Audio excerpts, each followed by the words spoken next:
Hello guys, have you doing? I hope you're doing good. Actually నేను కేరళలో ఉన్నప్పుడు మా ఫ్రెండ్ ఒక ఆమె బనానా ఫ్లాట్తో ఒక కర్రీ చేసింది అనమాట. సో అది ఎట్లా చేసింది అనేది ఇప్పుడు తెలుసుకుందామని.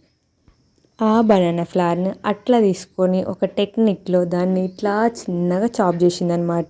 సో చాప్ చేసిన తర్వాత ఆమె హ్యాండ్ చూసిరా ఎట్లయినాయి, మొత్తం బ్లాక్ అయిపోయినది, అట్లే అయిపోయింది.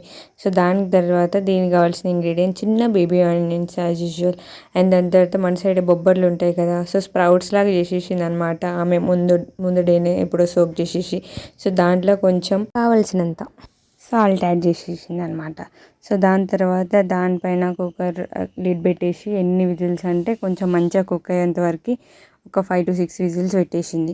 దాని బేబీ ఆనియన్స్, గ్రీన్ చిల్లీస్ ఉంటాయి కదా, సో వాటన్నిటిని వేసుకొని మంచిగా గ్రైండ్ చేసేసి దాంట్లో ఈ మెయిన్ రెసిపీకి ఇంకో మెయిన్ ఇంగ్రీడియంట్ ఏంటంటే ఈ కోకోనట్. బేసిక్లీ ఆ 3 ఫ్లేవర్స్ని మంచిగా పట్టేటట్టు ఆ పెజిల్తో గట్టిగా మిక్సప్ చేసేసింది అనమాట. సో బేసిక్లీ వీళ్ళు పెద్ద మోటార్ అండ్ పెజిల్ ఉంటుంది కదా, దాంతో వేసుకుంటారంట. కానీ ఇక్కడ ఆ సోర్స్ ఏది లేకపోవడం వల్ల ఆమె ఇట్లా కానిచ్చేసింది అనమాట. ఇది ఇట్లా చేసేలోపు కుక్కర్ మంచి ఫామ్లో ఉండే. అండ్ అట్లా ఆ కుక్కర్ నుండి బొబ్బలు కుక్ అయిన సౌండ్ వస్తున్నాయి.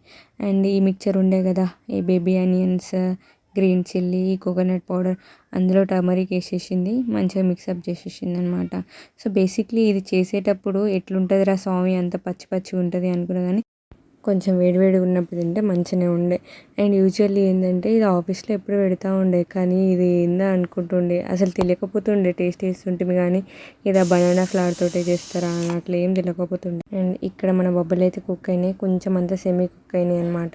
సో దాని తర్వాత ఈ చాప్ చేసిన బనానా ఫ్లవర్ ఉంది కదా, సో దాన్ని మంచిగా దాంట్లో యాడ్ చేసేసింది.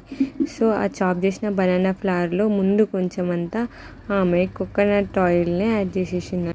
బేసిక్లీ ఈ చాప్డ్ బనానా ఫ్లవర్ ఇది ఉంది కదా, ఇది ఇంకా బొబ్బలు అండ్ ఫస్ట్ ప్రిపేర్ చేసిన మిక్చర్ ఉంది కదా, సో ఆ మిక్చర్ని అన్నిటినీ యాడ్ చేసేసి ఇంకొక 2 విజిల్స్ వచ్చే వరకు పెట్టిందనమాట. మా ఆఫీస్లో ఇది బేసిక్లీ పెట్టినప్పుడు మన మల్లు ఫ్రెండ్స్ ఉన్నారు కదా, వాళ్ళు మంచిగా ఇష్టమై తింటుండే. నాకు అర్థం కాకపోతుండే, ఎందుకంటే ఇది కేరళ నేటివ్ డిష్ కాబట్టి. అండ్ ఆల్సో ఇది ఫ్లవరా స్టెమ్ అర్థం కాకపోతుండే స్టార్టింగ్లో.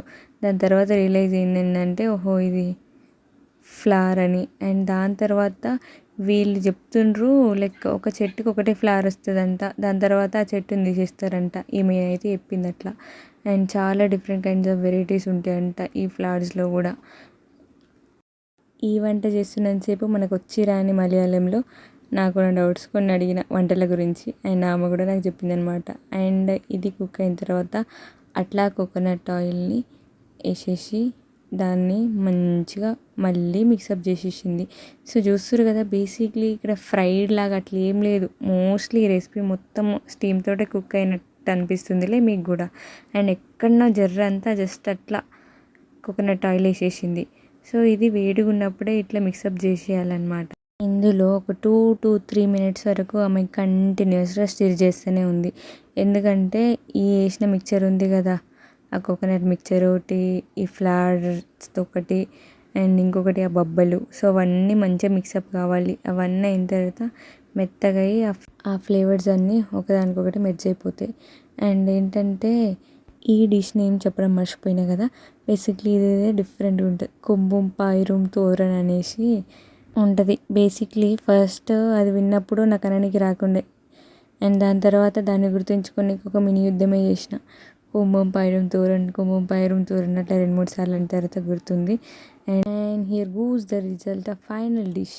ఇట్లా ఉన్నదనమాట. సో లాస్ట్కి అది ఇంకా మంచి కుక్ అవ్వలేదనేసి ఆమె కొంచెం సేపు ఒక 2 మినిట్స్ అట్లా మళ్ళీ ఒకసారి ఒక విజిల్ పెట్టేసింది.